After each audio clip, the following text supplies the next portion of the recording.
good? You all right? Yes, thank you. Guys, hey.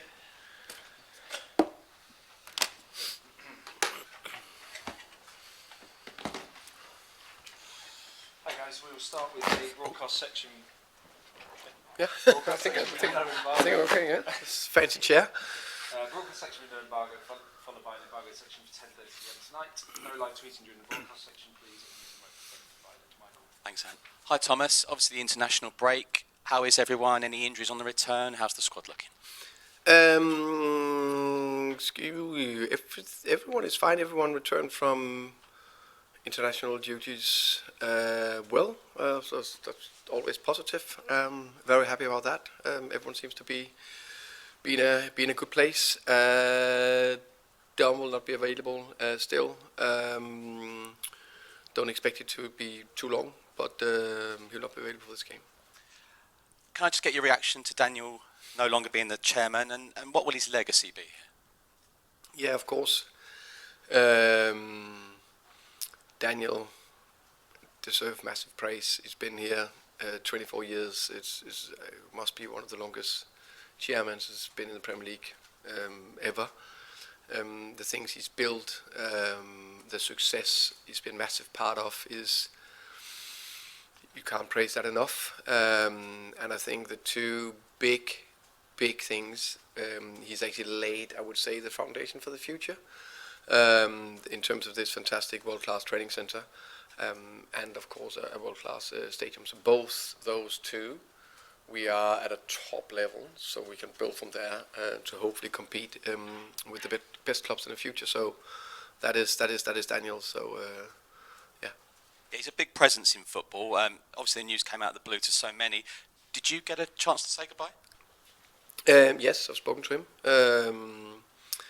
and I've only, of course, known Daniel, but not known Daniel, if that makes sense, and known of him, I would say. So the last 3 months is where, of course, spent more time with him. So it's been brief. I've said thank you. I know it's not only him appointing me, but he had probably the decisive words. So I can only appreciate that in every aspect, and I always be appreciating of that. I'm very pleased with that. And I wish him all the best. So going forward.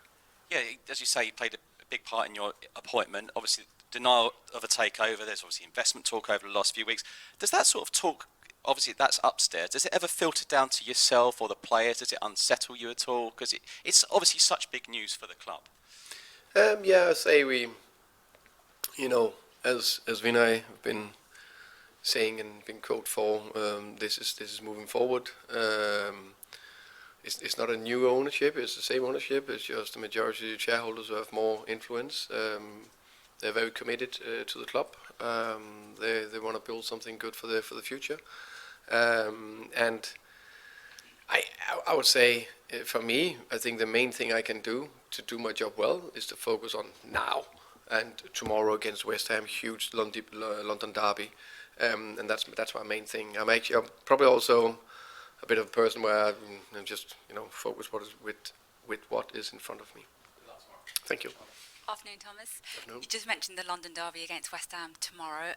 How excited are you to experience that London derby for the first time as Spurs manager? Very excited. I know it means a lot for the fans. So we'll go there with everything and do everything we can to, of course, try to win the game. I think we're facing a West Ham team, which I think maybe didn't have the best start. I think they got a very good win against Nottingham, and I think they did well. I think they got some top players. I've known Graham Potter for years, and I've followed his fantastic work from all the way from Sweden to Swansea to Brighton to Chelsea to now here. So big respect for him and his staff. So I know it will be difficult, and I know this game tomorrow will be extremely difficult, because no matter if West Ham were top of the league or bottom of the league, in the middle of the league, this game will just boom make them raise their level. So I expect an extremely difficult game, but we'll be ready for it, and we're ready to attack. Mohamed Kudus will return to the London Stadium for the first time, of course, since making that move from West Ham to Spurs. I asked him before the international break about this game, and he said, look, it's just another game for me. Knowing him now, obviously him having been at Spurs. How do you think he'll handle that potentially hostile reception and atmosphere tomorrow? You don't think they will applaud him? No. Maybe not. Of course, you can always let me put it this way.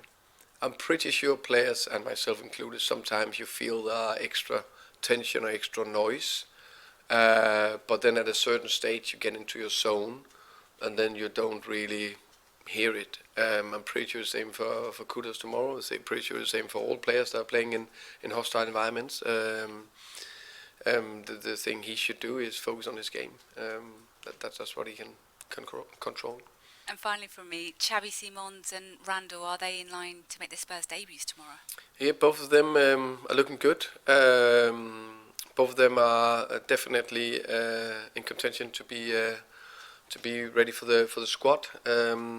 Xavi, for natural reasons, are further down the line. He just started the first game for Holland and played, I can't remember, a few games for Leipzig, definitely.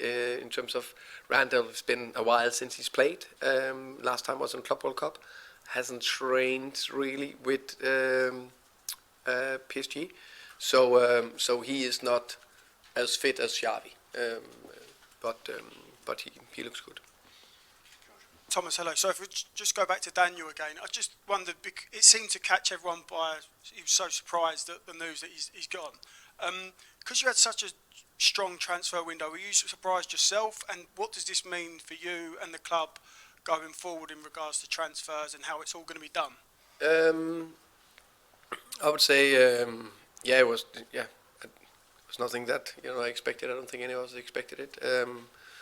A decision is made. We move forward. I think transfers going forward, of course, need to be, how can you say, not reconstructed, because that's not the right way. It was very clear how the roles were, let's say, for this window.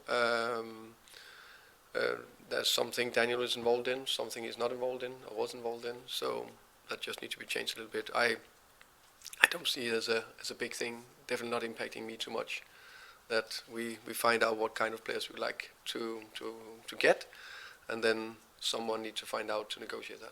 Does that mean you sound like you maybe want a bigger say possibly in some of the new targets you'd like to bring in? Is that fair? I don't think that's fair. I think that is quite unfair. I think it's this window I only experienced a good collaboration between me, Daniel, Vinay and Johan, where we were agreeing on what kind of targets we went for. So I expect the same going forward. And just one other thing that happened in the international break was you left Tell about the Champions League squad, and he's spoken about it and he said you called him, but I was just wondering, if you could explain why you've done it and what you said to him. Yeah, I think first of all that was an extremely difficult decision to make. I also think in many ways it was a little bit unfair. I also think that the UEFA Champions League list are not big enough. We know the load on the players is getting bigger and bigger. We, as I said it many times, we were hopefully playing 60 plus games. That's without international games. So some of them can be involved in up to 70 games. So I think that we need probably a bigger squad. I can't understand why we need to limit ourselves. I actually like the idea of the club-trained players. I think it's a good thing to, every team needs to develop their own players, so I think that's good. Of course, that limits us a little bit as a stance. Hopefully we get after that. But because we had a less number, I had to make a decision now instead of making a decision before a team selection. Before I name, for example, I name 20 players tomorrow. And is it 23? I don't know for Champions League. You can name even more. So anyway, but the squad you're naming before every game, it's performance, all that. Now I need to name it before I really know Matty, and I think he's done well. I just had to take a tough decision. I think he's been extremely mature. He's 20 years old. The way he handles it, the way he trains, everything about him, extremely impressive. Thank you. Hi there, Thomas. With Xavi and Randall Kolo Muani, obviously very versatile players, have you kind of got in your mind yet where you see them performing on the pitch for you more often than not? I have some ideas. I think it's still a team I'm learning. I get to know better and better. Of course, I have clear ideas, but you know, it's something is to look from the outside. Another thing is to, as I say, feel them. You're around them. You speak to them. You watch them live, training games. You watch the game back with like very specific view. And then I have some ideas how I want to do it, and then you get surprised. Okay, that could look good. Another time I need to change a bit. So I learn about the team and the players. Xavi I see him as mainly as a 10, or a left side player or left winger. Where Kolo I see he can play striker and he can play both wings. I would say. And Dominic Sanke, obviously, this ankle problem has been something that's been going on since the summer, really. Can I just ask exactly kind of how's it being, kind of how are you dealing with it right now? And also, is there any potential of surgery if this doesn't work, what you're doing with him right now? I think right now we are doing everything we can. The medical team is doing everything we can to get on top of it, and that's what we are focusing on. Basically, I get a feeling it's not too far away. It's just falling short for this game. And just want to ask you, I think you mentioned before you were going to name your leadership group after the transfer window. Have you decided on them? It's on a big note on my paper. I need to do that. So the answer is no. Okay, thank you. It's very honest. George at the back, please. Hi Thomas, this is the first time I've spoke to you since the transfer window actually shut. Obviously signed Xavi before that game against Bournemouth, but Kolo Muani come in. I mean, as a whole, how do you kind of look at the transfer window now? Kind of, you know, 4 real quality players that have come in and feel like they're going to impact the first team, but would you have liked more? I would say I'm really happy with the squad. I think that the club have done a very good job, and the club is especially Daniel and Johan, and of course also Vinay, but Daniel and Johan are the 2 main guys has been the drivers of it. So I think it's actually it's very impressive what they've been doing and how committed they've been to try to improve the squad. I think it's two big signings, of course, Kudus and Xavi Simons, by two top players. I'm convinced will help us massively, and then we have 2 very good loan deals on 2 other good top players. So yeah, I'm pleased with the squad. And you know, the whole world found out about Daniel Levy leaving on that Thursday around 6 p.m. When did you kind of get told that news? I'm guessing you didn't see the notification on Twitter, and that was how you found out. No, I was of course involved, but not early, which I don't think is the right thing to do. I think it's something between the shareholders and the CEOs, and then they inform us who's taking care of the football side of things at the right time, which they did.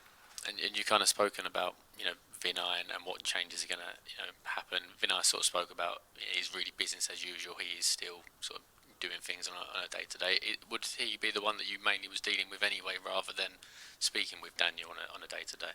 Yeah, I would say the whole idea of getting Vinay in was to have a day-to-day person to speak to, but I think I speak a lot with Vinay, but he's like the CEO.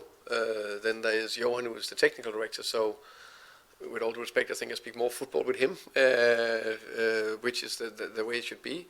And then, of course, because Daniel has been so integral and so big part of Tottenham, of course, it was natural that I also had conversation with him. Okay, well, in the broadcast section there, move on to the Embargoed section for 10:30 p.m. tonight. Tom? Hi Thomas, just following on from that theme, Daniel Levy's been such a massive figure at this club. It's hard to compare many other chairmen, many other clubs, just because of the sheer longevity and how he's one of the most sort of visible and public figures compared to other clubs where people might not even know each other. Just a feeling of what the post Daniel Levy era has been like since around the training ground. I know you said business as usual, but it must be a bit different. I mean, it's massive. Yeah,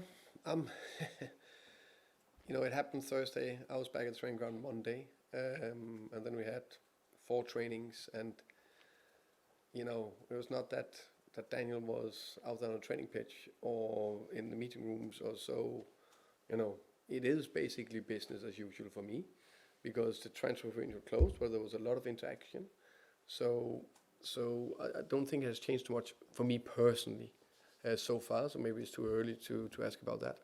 But of course, there's people that worked with Daniel for so much longer, which is most likely more.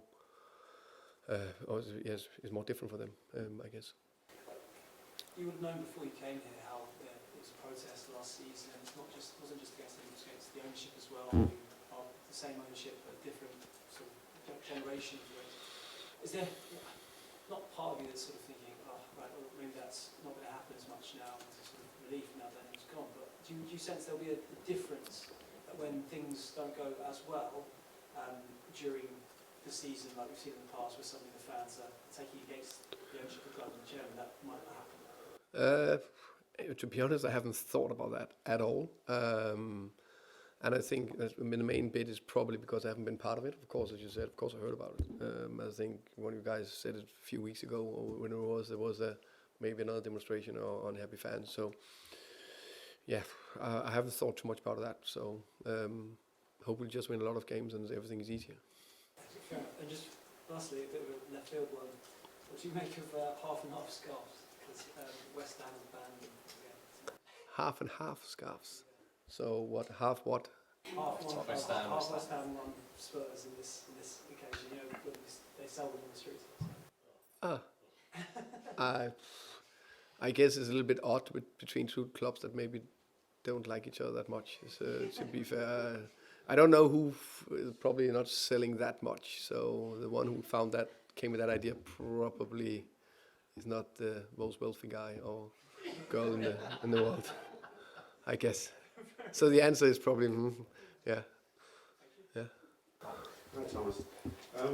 Since Daniel's gone, have you spoken to or met with anyone from the Lewis family who are now obviously going to be more involved than they were? Yeah, I've spoken to a few from the Lewis family, and of course also spoken to Peter Charrington, the new non-exec chairman.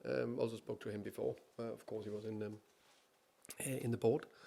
So yeah, there's been good constructive conversations, and feel the backing, and they're happy. I'm not asking you to tell me what they told you. Good, thank you. Right. But broadly speaking, did they give you quite a clear idea of what this new era, what they hope it's going to look like? Because we keep hearing new era and sustained sporting success, but we don't get the detail. Without telling us it, unless you want to, I'd love you to. Mm-hmm. Do you have the detail? Have they been quite detailed? I think it's fair to say things has gone quite quick. So I'm also quite convinced that the next couple of months we'll be more aware of what is the future plans. Where we will make them hopefully together. I think that's the best way to do it. So yeah. But the thing is that everything I sense and been told and feel is positivity and backing. And do you get the sense, therefore, that this job might even be a better job than you thought it was going to be? I think I think it's a great job. I think it was a great job when I was appointed 3 months ago, something like that. I think it's a great job now.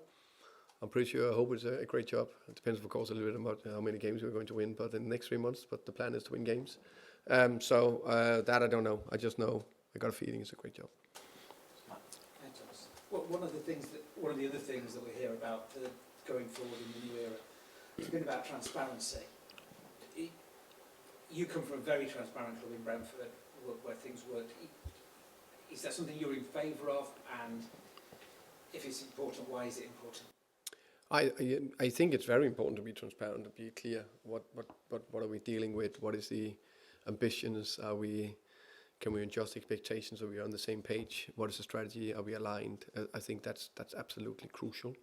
To be fair, I think that was pretty clear throughout since I've been appointed, and the last 3 months also in transfer. What was the targets? What could we not more or less buy for? But how many did we target, and how would we want to do things? So that's been good, and I expect it to be good going forward.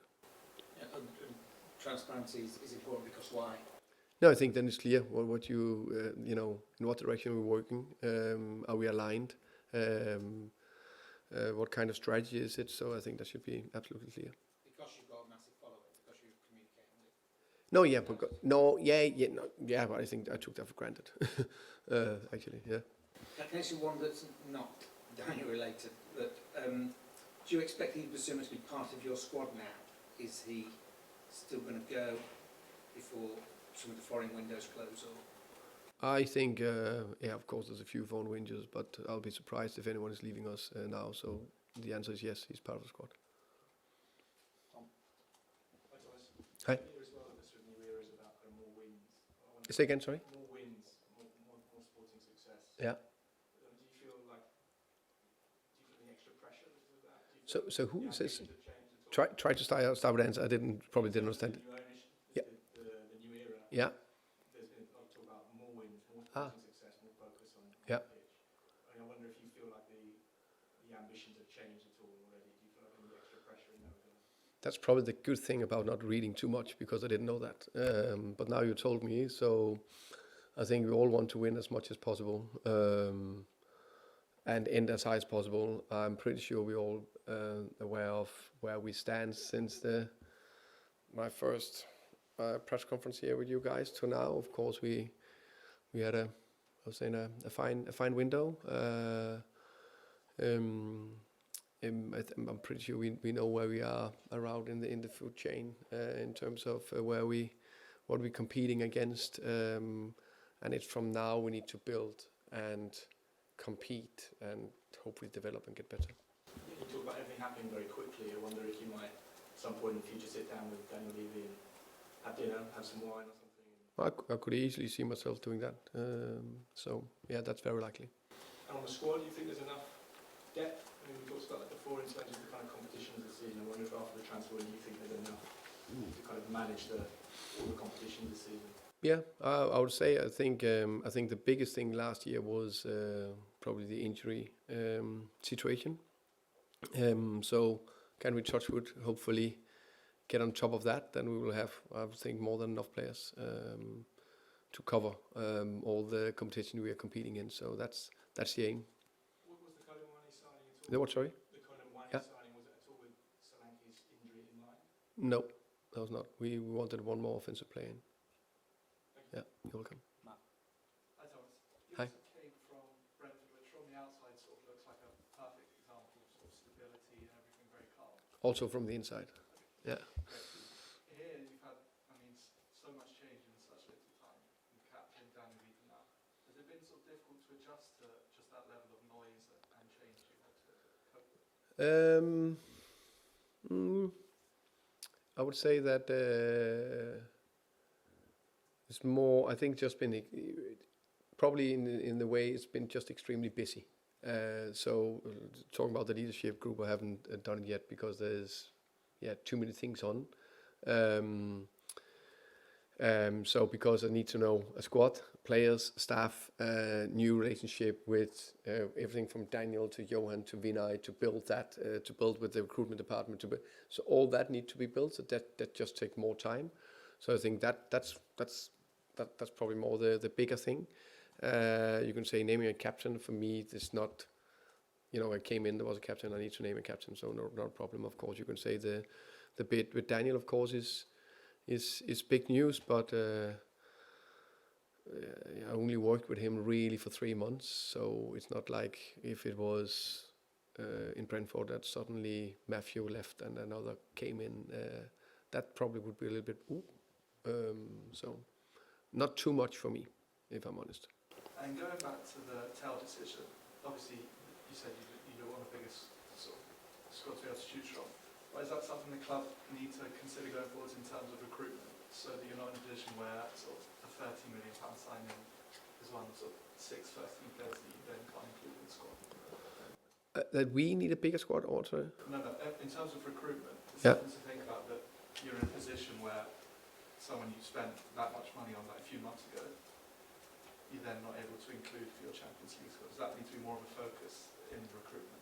I'm not sure if I understand the question, because I have a limited number of players for the Champions League squad, but I'm very happy with the squad size itself, if that makes sense. So no matter if you could name 30 players to the Champions League or 20 players, we will not have more or less players, probably at the same amount of players we have now. We just like to be able to name more in the Champions League squad. I guess it feels like it's sort of been a problem for not just this season, but something Tottenham had to deal with for the last few years in terms of that European squad and the makeup of it. Is whether it's sort of getting more club-trained players through and sort of building through the academy, is there sort of maybe an overarching, not review, that makes it sound a bit more serious, but something the club needs to be more aware of? Of course, I've been here 3 months, so it's difficult for me just to say that, but I would definitely say that we should have academy that are good enough to produce club-trained players in the future. That must be the aim, no matter what. I'm sure they do a top job over there. I've spoken to them a little bit, but that, of course, needs to be the aim, of course. Can I just ask one last quick one? Mm-hmm. Rodrigo Bentancur was in his last year of his contract. How keen are you for the club to provide some clarity on his future and agree a new contract there? I think first and foremost, very happy with Rodri. I think he's been a very good player for us, a top professional in every aspect. I'm happy with him. He's happy with being here. I know that for a fact. Let's see what will happen in the future. Jacob, to finish, please. Sorry, West Ham were pretty delighted with Kudus' first season. They were, yeah. Not so impressed with his second season. The question I think is always the consistency. Is that, do you think, a challenge for him? I don't know. We will see, of course. Of course, I follow him from distance, and I was like you, impressed with the first season at West Ham, and a little less with last season. Sometimes also looking from distance, they maybe didn't hit their best season for various reasons. Again, I don't want to go into details. It's very difficult to judge from the outside, so that maybe doesn't help. From the player perspective, I can only, really speak about the players I'm coaching. And right now, I think he's been quite consistent with good performance. Hopefully, he can keep that going forward. That's definitely the aim. I mean, he got 4 or 5 goals last season. Is that something for you that he needs to improve in his game? And look what he did with, for example, in at Brentford in a similar kind of position. Do you have that kind of vision with him as well? Yeah, definitely. I think all front 3 players or front 4, they need to provide goals and score goals. And I would say especially the wingers and the striker need to have a quite a significant number of goals, or as many as possible, of course. So of course that's a target. It's a target for Mo as well. I know he's very eager to get better numbers on the board, and he works very hard on it.